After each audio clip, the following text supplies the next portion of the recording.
નમસ્કાર. આજના આપણા આ ખાસ વિશ્લેષણમાં તમારું સ્વાગત છે. આજે આપણે ઇતિહાસના એક એવા પાનાને ખોલવા જઈ રહ્યા છીએ જે કદાચ ભૂલાઈ ગયું છે. જરા વિચારો, એક નાનકડું ગામ અને માત્ર 58 દિવસનો સત્યાગ્રહ. પણ આ 58 દિવસમાં એવું તે શું થયું કે એક અત્યંત જુલ્મી અને અન્યાયી કરવેરા પ્રણાલીના મૂળિયા હલી ગયા? આ એક એવી અદ્ભુત ઘટના છે જે આપણને સંગઠન અને હિંમતની અસલી તાકાતનો પરચો કરાવે છે. તો ચાલો કોઈ પણ વિલંબ વગર સીધી જ શરૂઆત કરીએ. હવે સ્ક્રીન પર દેખાતો આ આંકડો જુઓ, 75%. હા, બરાબર સાંભળ્યું. જરા એક પળ માટે આના પર વિચાર કરો. કોઈ સામાન્ય ખેડૂત દિવસ-રાત કાળી મજૂરી કરે અને રાજ્ય એની મહેનતની કમાણીનો 3/4 એટલે કે 75% જેટલો મોટો ભાગ માત્ર કરવેરા તરીકે છીનવી લે, માત્ર એમને જીવતા રહેવા દેવા માટે. આ ખરેખર બહુ ચોંકાવનારી વાત છે અને આ જ આંકડો આપણી આજની આખી ચર્ચાનો પાયો છે. વિચારો, આટલા મોટા આર્થિક બોજ નીચે કોઈ પરિવાર પોતાનું ઘર કઈ રીતે ચલાવતો હશે? તો ચાલો આપણે સીધા 1929ના વર્ષમાં જઈએ. આ એ સમય હતો જ્યારે સૌરાષ્ટ્રમાં એક અલગ જ પ્રકારની અશાંતિ ઉકળી રહી હતી. અને આપણું ધ્યાન કેન્દ્રિત રહેશે મોરબીથી માંડ 38 કિલોમીટર દૂર આવેલા એક નાનકડા ગામ પર, જેનું નામ છે ખાખરેચી. હવે આ ખાખરેચી ગામ માળિયા મિયાણા રાજ્યના તાબામાં આવતું હતું અને ત્યાંના રાજા રાયસિંહજીનો જુલમ માત્ર ભારે કરવેરા પૂરતો જ સીમિત નહોતો. એ ખરેખર, જો સીધા શબ્દોમાં કહું તો, સંપૂર્ણપણે વાહિયાત અને અતાર્કિક હતો. આ વાત સાંભળીને તો કદાચ તમને પણ આશ્ચર્ય થશે. પોતાના જ ઘરમાં બારીઓ રાખવા માટે 5 રૂપિયાનો હવાવેરો ચૂકવવાનો, મતલબ શ્વાસ લેવાની હવા પર પણ ટેક્સ. એનાથી આગળ પિતાની જમીન પુત્રના નામે કરવા માટે સાકર નામનો વારસાવેરો આપવાનો. અને આટલું ઓછું હોય તેમ રાજદરબાર માટે ફરજિયાત મફત દૂધ, ગાદલા ગોદડા અને રાજાના ઘોડા માટેનો ચારો પણ મફત જ આપવાનો. આ સાંભળીને જ આપણને સમજાય છે કે સત્તાનો નશો કેટલી હદે ક્રૂર અને આંધળો હોઈ શકે છે. પણ વાત અહીં અટકતી નથી. આ અત્યાચાર માત્ર આર્થિક ન હતો, શારીરિક જુલમ પણ એટલો જ ભયંકર હતો. રાજાએ પોતાનો નવો મહેલ બનાવવા માટે ગામવાળાઓ પાસે ઈંટ, ચૂનો અને પથ્થર લાવવા મફતમાં પરાણે મજૂરી કરાવી. તેમના ગાડાઓ સીધા વેઠે જ લઈ લેવામાં આવ્યા. આ અન્યાયથી લોકો એટલા બધા ત્રસ્ત થઈ ગયા હતા કે તેમણે આ મહેલનું નામ જ લોહિયાળ મહેલ પાડી દીધું, કારણ કે આ મહેલનો પાયો જ લોકોના લોહી અને પરસેવા પર ચણાયો હતો. હવે કદાચ આપણને એવો વિચાર આવે કે આ માત્ર સ્થાનિક લોકોનો ગુસ્સો હશે, પણ ના, એવું બિલકુલ ન હતું. ખુદ બ્રિટિશ પોલિટિકલ એજન્ટ જે.સી. ટાટેએ 1930ની શરૂઆતમાં બહુ તટસ્થ રીતે નોંધ્યું હતું કે આ મહેલના બાંધકામ અંગે કરાવેલી વેઠ પ્રત્યે ખેડૂતોનો અસંતોષ સંપૂર્ણપણે વાજબી હતો. એટલે કે શાસકની ક્રૂરતા કોઈનાથી છુપી ન હતી. ખુદ અંગ્રેજ અધિકારીઓને પણ આ અન્યાય સ્પષ્ટપણે દેખાઈ રહ્યો હતો. જ્યારે સહનશીલતાની હદ આવી જાય ત્યારે જ ક્રાંતિનો જન્મ થાય છે. અને બરાબર એવું જ થયું. 200 જેટલા બહાદુર ખેડૂતો ભેગા થયા અને શરૂ થઈ એક ક્લાસિક ડેવિડ વર્સિસ ગોલિયાત જેવી ઐતિહાસિક લડાઈ. અહીં સૌથી રસપ્રદ વાત એ છે કે આ ખેડૂતોએ બળવો કઈ રીતે કર્યો.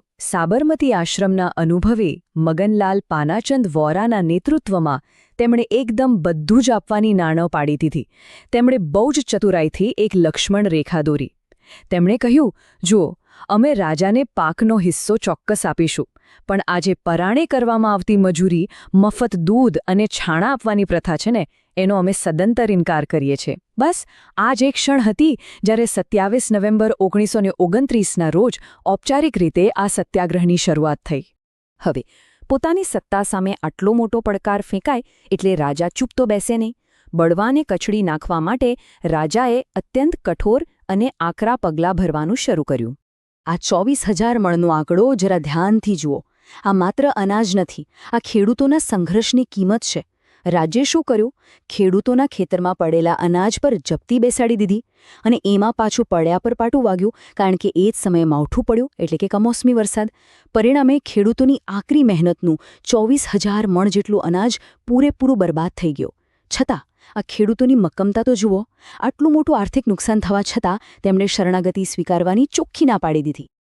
આ ટાઈમલાઈન જોતાં જ સમજાશે કે માત્ર 58 દિવસના ટૂંકા ગાળામાં જ આખો મામલો કેટલી ઝડપથી ગરમાયો. 27 નવેમ્બર 1929ના રોજ હડતાલ શરૂ થઈ. પછી રાજાએ એક કામચલાઉ સમાધાનની વાત કરી, પણ 4 જાન્યુઆરીએ જ્યારે સત્યાગ્રહી સ્વયંસેવકો ત્યાં પહોંચ્યા ત્યારે રાજા પોતાના જ વચનમાંથી ફરી ગયો અને આખરે આ સતત ખેંચતાણ પછી 22 જાન્યુઆરી 1930ના રોજ આખો સંઘર્ષ એક નાટકીય અંત અને નિર્ણાયક ઉકેલ સુધી પહોંચ્યો. આ તબક્કે બંને પક્ષોની રણનીતિનો તફાવત ખરેખર જોવા જેવો છે.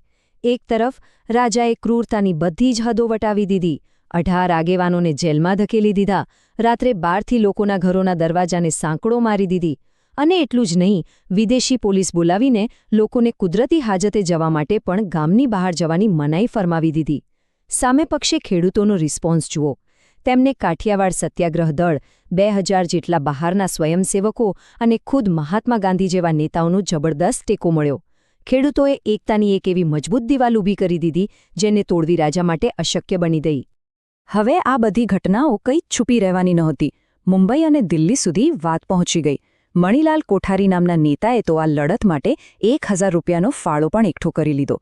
આ બધું જોઈને બ્રિટિશ એજન્સીને પરસેવો છૂટી ગયો કે જો આ લડતને અત્યારે જ નહીં રોકીએ તો આખા સૌરાષ્ટ્રમાં આગની જેમ ફેલાઈ જશે. એટલે તેમણે સીધી જ દરમિયાનગીરી કરી અને રાજાને અલ્ટિમેટમ આપ્યું કે જો આનો તરત જ ઉકેલ નહીં આવે તો તમને રાજગાદી પરથી ઉતારી મૂકવામાં આવશે. બસ આ જ હતો આ લડતનો સૌથી મોટો ટર્નિંગ પોઈન્ટ. અને બસ અહીંથી જ શરૂ થાય છે ઐતિહાસિક વિજય અને જુલ્મી સત્તાની હારનો અધ્યાય. રાજગાદી છીનવાઈ જવાના ડરથી જે સત્તા કાલ સુધી સિંહની જેમ ત્રાણ નાખતી હતી એ રાતોરાત પાછળ હટી ગઈ. આ વિજય કેટલો ભવ્ય અને સંપૂર્ણ હતો એ આ પરિણામો પરથી સમજાય છે. 22 જાન્યુઆરીના રોજ આખરે સમાધાન થયું. તમામ કેદીઓને મુક્ત કરી દેવામાં આવ્યા અને બધા જ દંડ અને જપ્તીઓ તાત્કાલિક રદ કરવામાં આવી.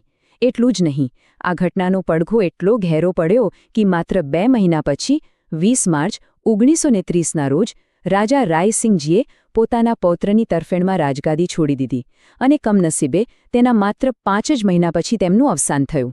એક નાનકડા ગામના સામાન્ય ખેડૂતોની ધીરજ અને સંગઠનની આ કેટલી મોટી જીત હતી. ખુદ મહાત્મા ગાંધીએ આ સત્યાગ્રહ વિશે બહુ જ અદ્ભુત વાત લખી હતી. તેમણે નોંધ્યું કે ખાખરેચીના ખેડૂતોએ પોતાની મેળેજાની શરૂઆત કરી હતી. સૌરાષ્ટ્રના ખૂણે આવેલા એક નાના રાજ્યના એક નાનકડા ગામના ખેડૂતોએ દાખવેલી હિંમત ખરેખર આશ્ચર્યજનક હતી. ગાંધીજીના આ શબ્દો જ બતાવે છે કે આ સાદા અને સીધા આંદોલને રાષ્ટ્રીય સ્તરના નેતાઓને પણ કેટલી ઊંડી પ્રેરણા આપી હતી. સ્થાનિક અખબારોએ આ આંદોલનને બહુ જ યોગ્ય નામ આપ્યું, કાઠિયાવાડનું બારડોલી. આ કોઈ નાની વાત નહોતી. આ જીતે ભવિષ્યની મોટી લડતો માટે બહુ જ મજબૂત માનસિક પાયો નાખ્યો. 1930માં માત્ર થોડા જ મહિનાઓ પછી જે ધોલેરા અને વિરમગામના મીઠાના સત્યાગ્રહો થયા, આ ખાખરેચી સત્યાગ્રહ એનો એક મહત્વપૂર્ણ રિહર્સલ સાબિત થયો. આ લડતે આખા સૌરાષ્ટ્રની પ્રજામાં અન્યાય સામે આંખમાં આંખ મિલાવીને પ્રતિકાર કરવાનો જબરદસ્ત આત્મવિશ્વાસ જગાડ્યો. તો આજના આપણા આ વિશ્લેષણના અંતે એક બહુ જ ઊંડો પ્રશ્ન ઊભો થાય છે. એક નાનકડા ગામના માત્ર 200 ખેડૂતોની 58 દિવસની હડતાળે કેવી રીતે સમગ્ર પ્રદેશમાં એક મોટા સામ્રાજ્ય સામે ઊભા રહેવાની હિંમત ભરી દીધી. આ ઘટના સાબિત કરે છે કે જ્યારે સાચી નિષ્ઠા, અતૂટ ધીરજ અને અખંડ સંગઠન ભેગા થાય ને ત્યારે ગમે તેવી મોટી અને જુલ્મી સત્તાએ ઝૂકવું જ પડે છે. તો આજે આપણે આ ઐતિહાસિક લડતમાંથી આપણા પોતાના જીવનમાં શું શીખી શકીએ? આ જ વિચારવા જેવા પ્રશ્ન સાથે હું આજની આપણી આ ચર્ચા અહીં પૂરી કરું છું. આખી વાર્તામાં મારી સાથે જોડાયેલા રહેવા બદલ ખૂબ ખૂબ આભાર.